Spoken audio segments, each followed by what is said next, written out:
Welcome to the Queen's Conversations podcast, the official podcast for United Kwendom, LLC, hosted by Teddi Rene. Hey there. Welcome to the Queen Conversations podcast. I am your host, Teddi Rene, and I just want to welcome all of my listeners, new and returning, to the show today. How are you guys doing? How have you been? How's the new year treating you so far? I know we have had some mess with that president of these here United States. So I just want to send a prayer out to all of those in the armed forces, all of those with family in the armed forces, all of those affected by the decisions made up there in DC, or down there in DC. Up there, I'm in Southern Maryland, so over there in DC. Praying for your family, praying for their safety and their protection, and just hoping that this does not affect so many people, or as many people as it possibly can. Just praying that we get out of this as best as we can, and it's just a mess, y'all. It's such a mess, but sending a prayer to all of our troops, praying for their protection, praying that they are covered, and that let them know that their service is appreciated. We love them, and we're here with them, standing with them over here in the United States. All right. So to everyone joining me for the first time, I just want to say thank you and welcome you to the show. We just kind of go over topics, things that people have sent me, things that are carryovers from my Instagram lives or my newsletters or the IG, the Go Getter Collective. And today's topic, guys, is going to be about your money, your business. And we are talking about business strategy today. So, on episode 11, I told you guys that some of my goals for my businesses, and today I'm just going to talk about your money and your business, because we need that, right? We always talk about our business goals, but we don't always dig deep into the finances and understand what it's going to take for us to achieve those goals.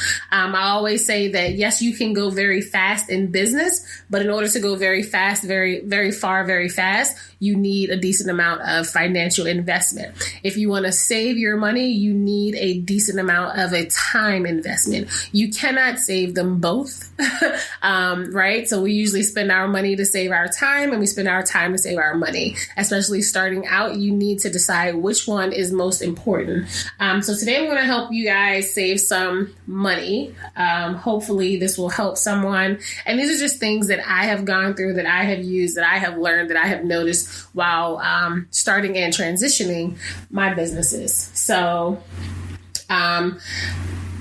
I needed this information at one point, and there was no one there to give it to me. And when people somewhat started to give me the information, it was kind of like a roundabout way, kind of vague. I don't really want to tell you because I want to find some way to profit off of this knowledge type of information, but we're not going to do that today. So it cost me a lot of time. It cost me a lot of money to learn these things. So I'm just going to share it with you. But before we get into that, I do want to give you an update on my goals. So last week I did successfully go live on Instagram 3 times as I planned. So I am on track with that. Yay, go me. This week we have a fresh, clean slate. We got 3 more to go. I have not decided when I'm going to go live yet this week. But at the time that I'm recording this is Monday. So it's possible that I'll do one today. It's possible I'll do one tomorrow. Just look out for my Instagram posts and Instagram stories. I will tell you when I'm going live shortly before.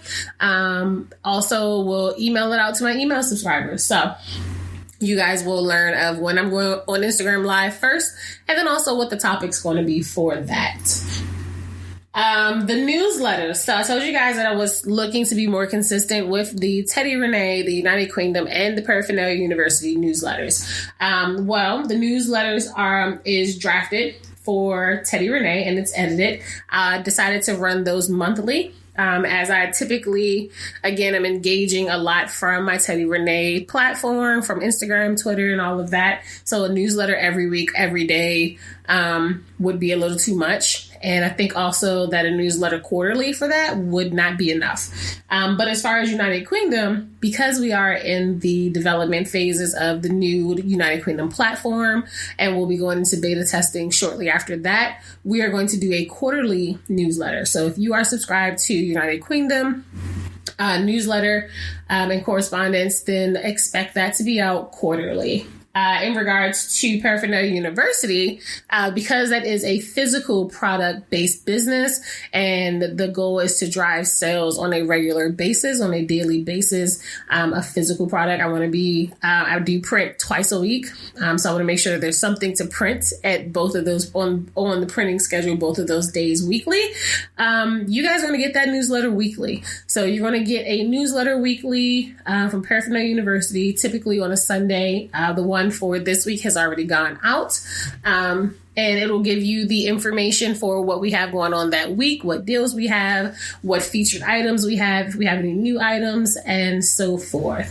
Now, these newsletters are separate from the ad hoc correspondence that you'll get as well. So at bare minimum, you'll get a monthly Teddi Rene, a quarterly United Kwendom, and a weekly Paraphernalia University newsletter. So I am on track for that goal, those goals as well.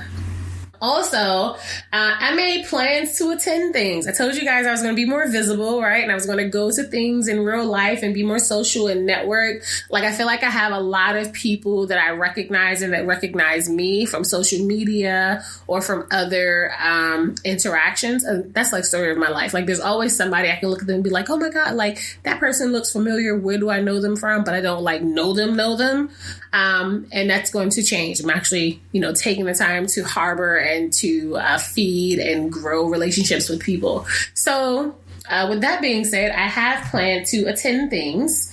All right. And one of those things is the second annual Sneaker Ball. So if you are new to the podcast, or if you are not new and you just haven't listened to all of season 2, go back and listen to season 2, episode 2 of the Kween Conversations podcast with my guest, Toni Lawson, right? So she is the founder of the B Org in Baltimore, Maryland. And that was such an amazing and great conversation. I listen to that one regularly.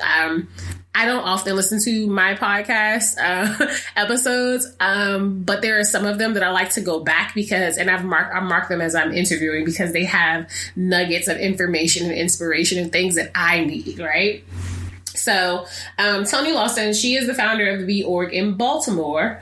Again, her episode was season 2, episode 2. And we did talk about how the B Org is helping Baltimore's youth, and then also how the Sneaker Ball came about, why they had the Sneaker Ball. And I told you guys I would give you information on the Sneaker Ball for 2020 when the information was released. So here we go. Sneaker Ball. This year, the second annual Sneaker Ball is happening Friday, January 31st from 8 p.m. to 12 a.m. And it's going to be at the hotel at the Arundel Preserve. Tickets are currently $100, but they will be going up on January 13th. You should absolutely get your tickets today. At the time of release, they should be releasing on Friday. It's payday, right? You guys have no excuse. All right. I bought my ticket today. But you do need to get your ticket because they will absolutely sell out. Unfortunately, VIP tickets have already sold out and have been sold out for a while. Like, I've been tracking that. And not only does your ticket grant you admission to this amazing event, but it also gets you open bar. There are going to be heavy hors d'oeuvres, live artist paintings, vendors, and a silent auction, music, dancing, fun, photograph opportunities, just the works. All right. So I need you guys to go grab your ticket right now, right? thebeorg.com. Go to Toni Lawson's Instagram page. Go to the B Org Instagram page. Links are in their bios.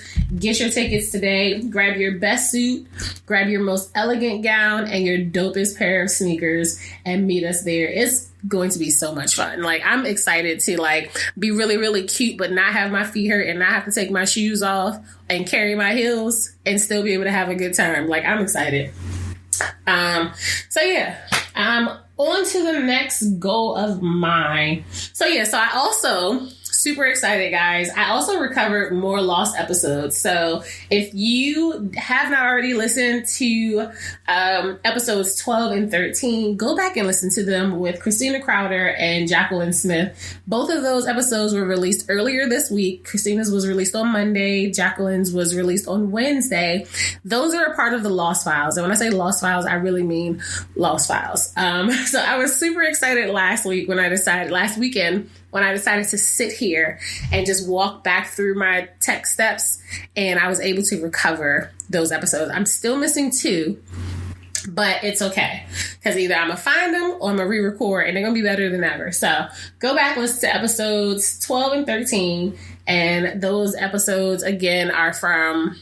should have been released in the first half of the season, but I lost them, and they're back. I have no issues telling y'all when I screw up, because I'm not perfect. All right. I mess up things all the time, and I'm human. It happens, but guess what? They're still really good episodes. Let's see.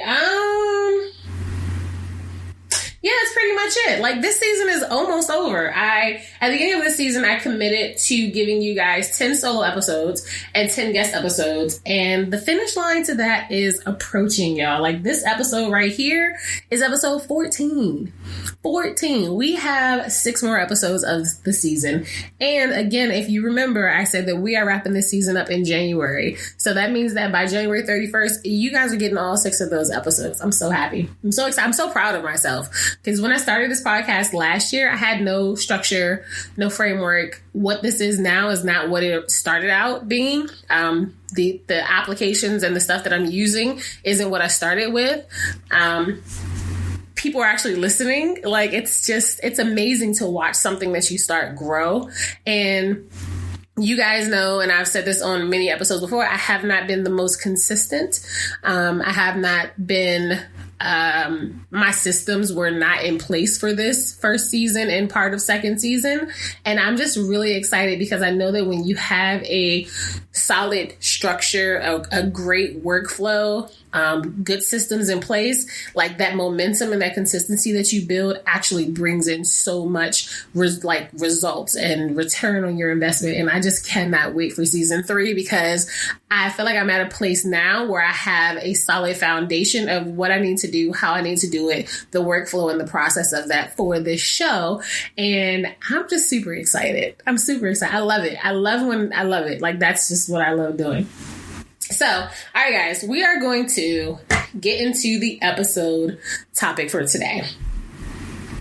So we all have business goals for 2020, right? But we know that after the holidays, with this being January, that our money can be a little tricky. Getting that money back, I did an IG live last week on tips to recoup your finances after the holiday. And from that kind of derived this topic.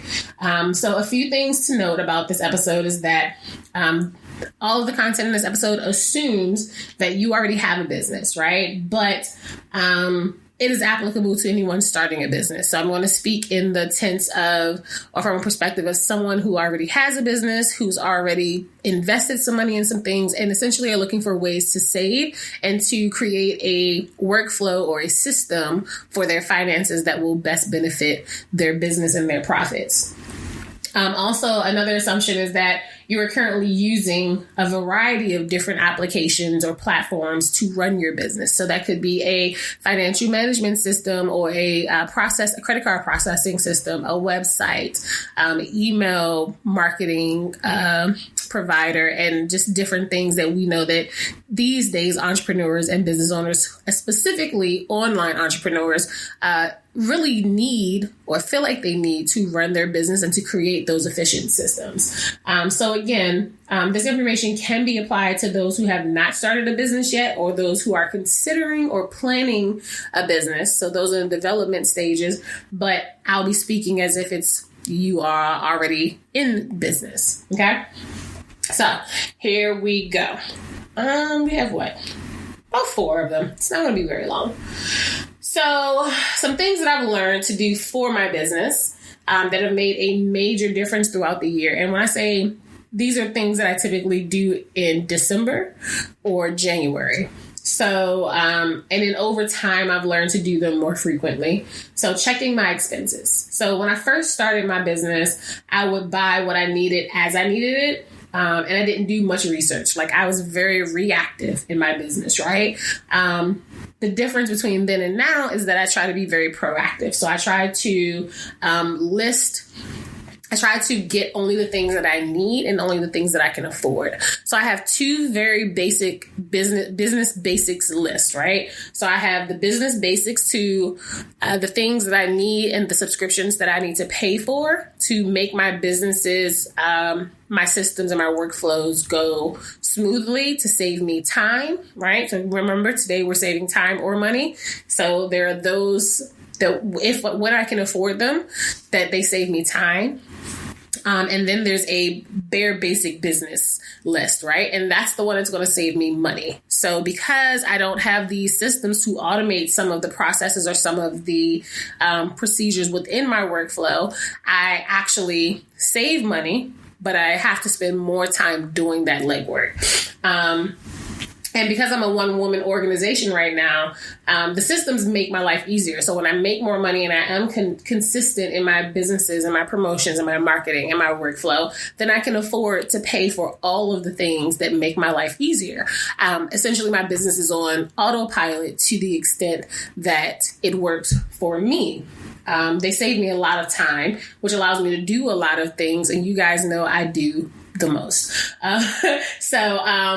In those times where I'm less consistent, or if I don't reach like my sales goals, or when life steps in and my funds have to be allocated to other things, resources, or life areas, then I have the luxury, and I say it's a luxury because not everyone can do this, but I have the luxury of downgrading my systems and doing more things manual. So I can change some of the automation to manual processes. And again, that helps me keep my finances on track. And that is from knowing the difference between business needs and business desires, and things that are nice to have, or things that I have to have, things that I need, things that I want, and things that would be really nice for the business. So because I've made that distinction, and it took me some time, because you think that everything is a need up front, especially listening to 100 different people telling you what they're using. You think you need an email marketing. You think you need an email list. You think you need this and that, when really all you need is maybe a free website and, and PayPal, or you think you need a custom web developer, and what you really need is just to use Wix free version. You think you need a domain name, but you really could just use like a landing page. We think that we need a lot of things because it's working for other people, forgetting that other people had to start from somewhere. So starting in your business, your needs are going to be a lot less than as your business grows. As you grow, you're absolutely going to need some of these applications and things and subscriptions to automate, because you're not going to be able to do them yourself. And if you're not going to pay for those subscriptions, then you're going to need to pay someone else to help you. That's just the reality of it. So time or money, again, you can only save one. And I save whichever one is a priority at the time. And when you're just starting out in business, that transitions a lot. Even when you're transitioning your business, that changes a lot. So having that ability to flip on and off absolutely is beneficial. It's a tip that no one told me before, and I wish I had learned how to do that efficiently in the past. It would have saved me so much money. Another thing that I do now, and this also applies to my personal finances. I'll say that too, that it's not just my business finances. These are habits that I have learned and acquired from pursuing financial security for myself, personal financial security. And then I just kind of implemented them in my business because they are best practices in money overall. So like checking your expenses and then knowing your numbers, right? So when we're in business, we see that we have all these sales coming in, and we don't always account for what we put out to get that money in. So we think we're profitable and that we're spending less than we really are. And too often we find out that we're actually in the red. We're actually in the negative. We're spending more than we're bringing in. I talk to my clients about this often, where they do things like Uber or Instacart, or when they do Amazon deliveries, right? They're like, oh, I made an extra $200 this week, blah, blah, blah, blah.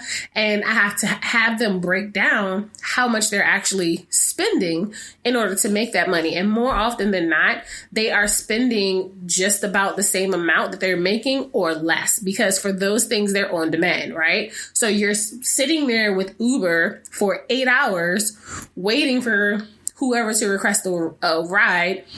Maybe you're averaging $7 a ride, but you're getting so many of them, or you have like a really big ride where you get like $60, and you get another ride that's like $5, and then you get another ride that's like $13, and you get another ride that's like whatever the minimum is, and you think you're making all this money because at the end of the week you can cash out for $250, but you're not accounting for your time, right? So you're sitting for 8 hours, you average maybe $8 an hour, right?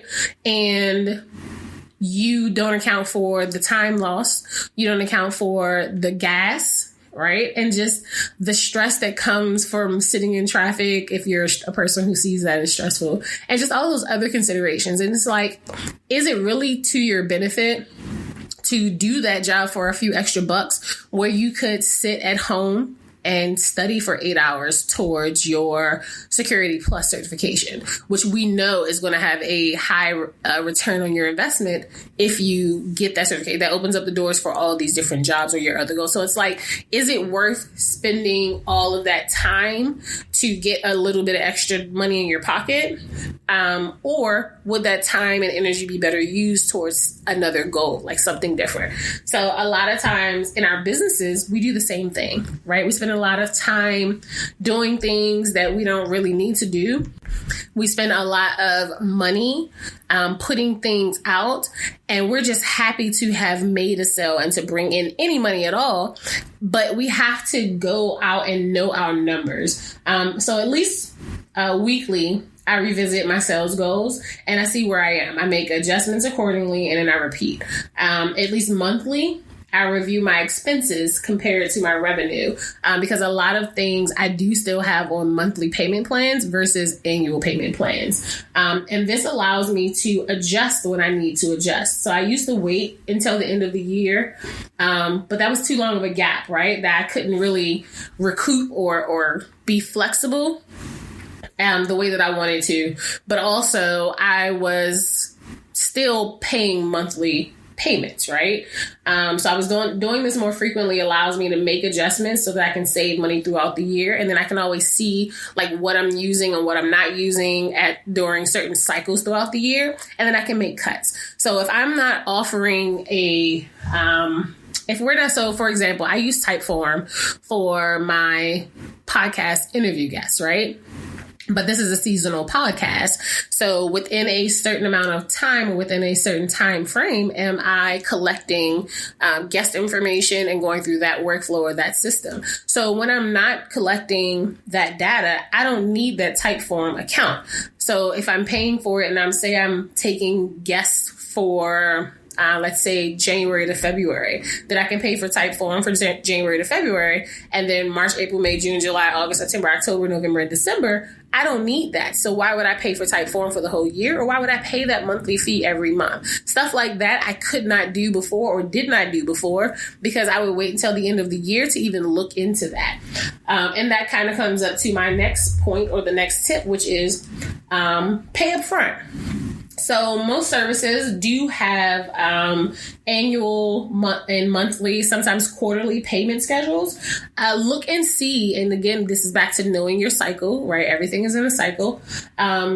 Go and see, look at what your cycles are. Look at when you're using what applications or what services or what subscriptions the most. So if I'm not hosting courses where I expect to have 100 people or so on there, I don't actually need to pay for Zoom, right? I can use the free one. Or now Wix also allows you to do live streaming video. So if I wanted to host a client call on there, I could do that. There are just so many different free tools like Google, what's the Google Hangouts, right? FaceTime, where you can actually look, or Skype, you can actually record your sessions. You can have those sessions and you don't have to pay any extra fee. So Zoom is just an example. It just popped up. But yeah, like if I'm not hosting something where I need all that space or all those seats, then why would I pay for that every month? A lot of you guys are doing that. You're paying for things you're not even using, and it's coming out of your bank account monthly, and you're forgetting that it's coming out of your bank account, and you're thinking that it's covered because you're making a little bit of money, but you're not profitable yet. And how do I know this? Because that was me for a long time. It's a part of the reason why I don't hold on to inventory for Paraphernalia University, but it is also a part of the reason why some things I absolutely always have in stock, almost always in stock. So basic t-shirts and things like I print on demand. So I don't buy t-shirts, buy prints, and then press them right away. Because what if I print 100 smalls 100 smalls, 100 mediums, 100 larges, but I sell 110 larges, and now I've wasted these prints when I could have just filled in the gap a little later. Stuff like that. So yeah, pay up front. Making that commitment early on, though, at the beginning of the year can absolutely save you money. Annual subscriptions can save you far more than just the 15 to 50% that they offer on the landing page.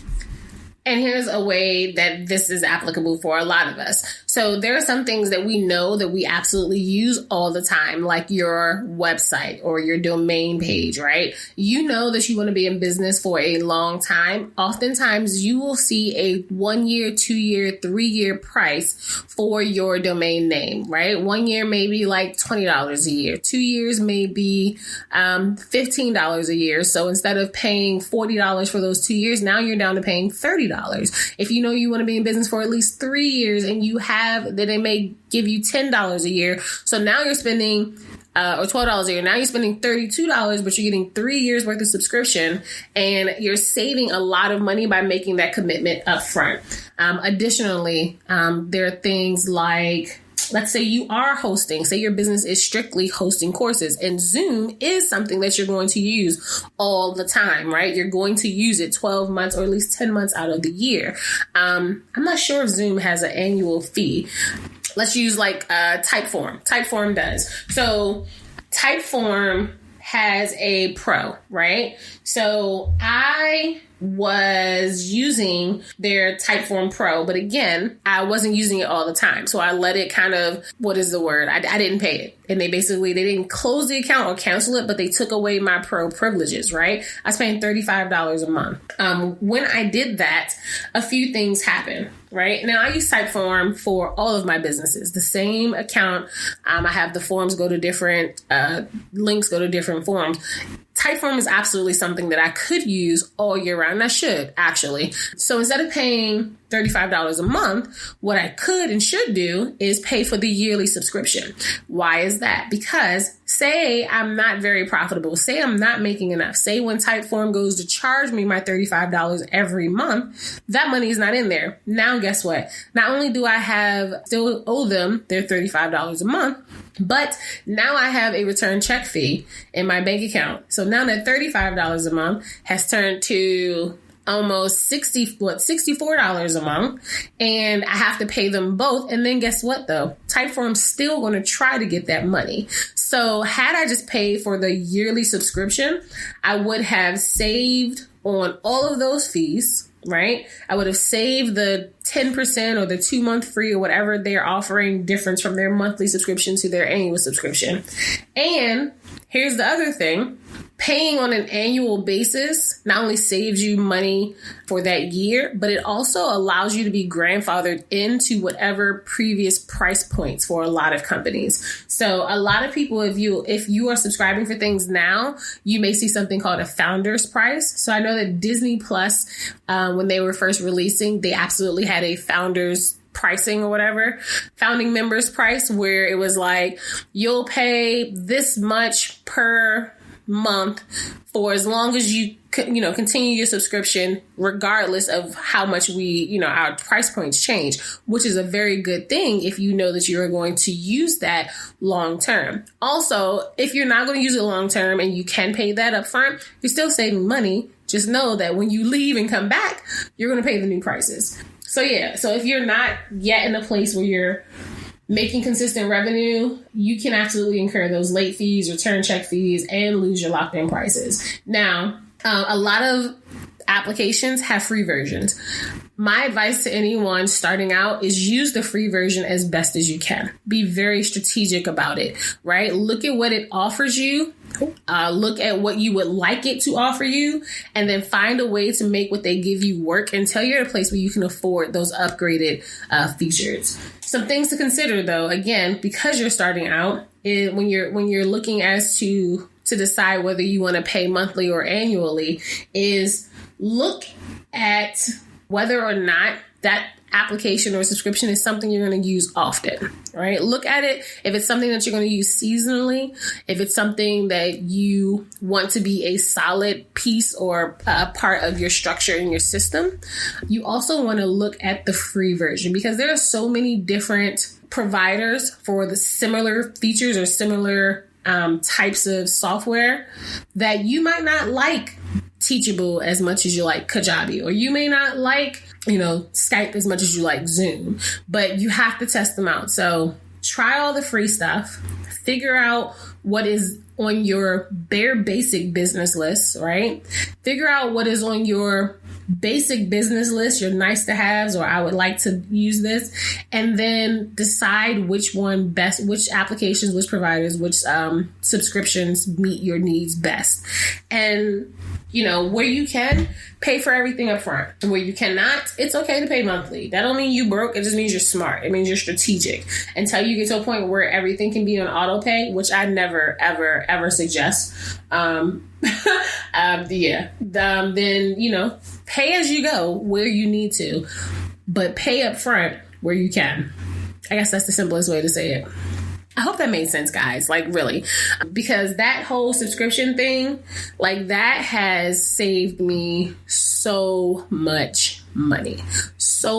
Like, you think about it, right? Like Code Academy. So I recently subscribed to Code Academy, the annual fee, because it's like you pay $25 a month, right? But if you pay annual, you're saving $50. They give you 2 months for free. That's great, because that also means that, say they want the money or they charge on the first of the month. Well, guess what? On the first of the month, my rent is due. On the 4th of the month, my car insurance is due. So between rent and car insurance, they're going to come out most of the time early. My bank account might be a little bit on the empty side come time for me to pay for my Code Academy subscription every month. Then I'm going to get overdraft fees, or I can get return check fees. They can cancel my subscription. It just puts a wrench in the whole process. And it's just, for what? I can just pay the $250 at the beginning of the year, renew my subscription, and keep it moving, or the middle of the year, or whatever time of year that I know I'm always going to have that money. And that's another tip as well.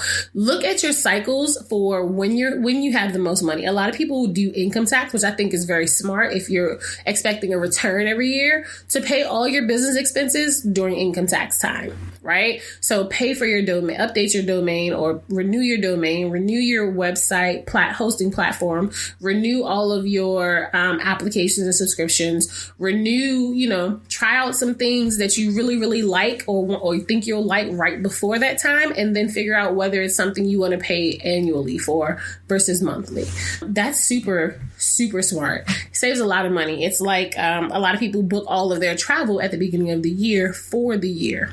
Super smart. So that is pretty much the episode for today. It was a little rambly, but I was just, thinking about things and talking at the same time. I got some notes here, but y'all know how my brain works. So I guess we will get into the goal getter tip of the day before we wrap up. So Earlier, I was speaking about how in my business previously, I used to be very reactive. I used to purchase things as I needed it when it came up. In life in general, I was just reactive. So the goal-getter tip of the day is to find your balance between proactivity and reactivity. Being reactive is not bad. That means that you are flexible to things that come. But when it comes to fixed expenses, when it comes to taking control of not only your money, but your life, you want to be proactive. You want to take the steps in advance to essentially plan for what you can and be reactive to what comes.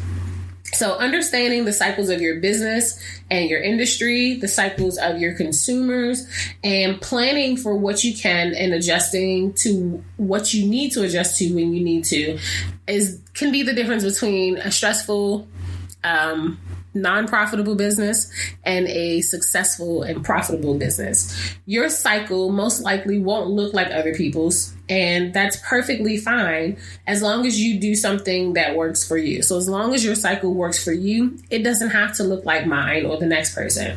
Once you know your cycles, the cycles of your consumer, your business, your industry, you can ensure that your systems align and save you money, time, stress, all of that, right? So like I said, figuring out what times of the year you have more money, what times of the year you're using certain applications, what time of the years your consumers are highly active, absolutely helps you to put your systems in place that will be most beneficial to you, time-wise, energy-wise, and financially. Give yourself and your business a better chance to succeed that way. And when we all win, right? So let's go out there and win, guys. So that is all I have today for you guys. Again, I'll be going on IG Live 3 times this week. I'll be dropping at least an episode, maybe 2 next week on the Kween Conversations podcast. Like, share, subscribe, review, all that good stuff. Until next time, bye.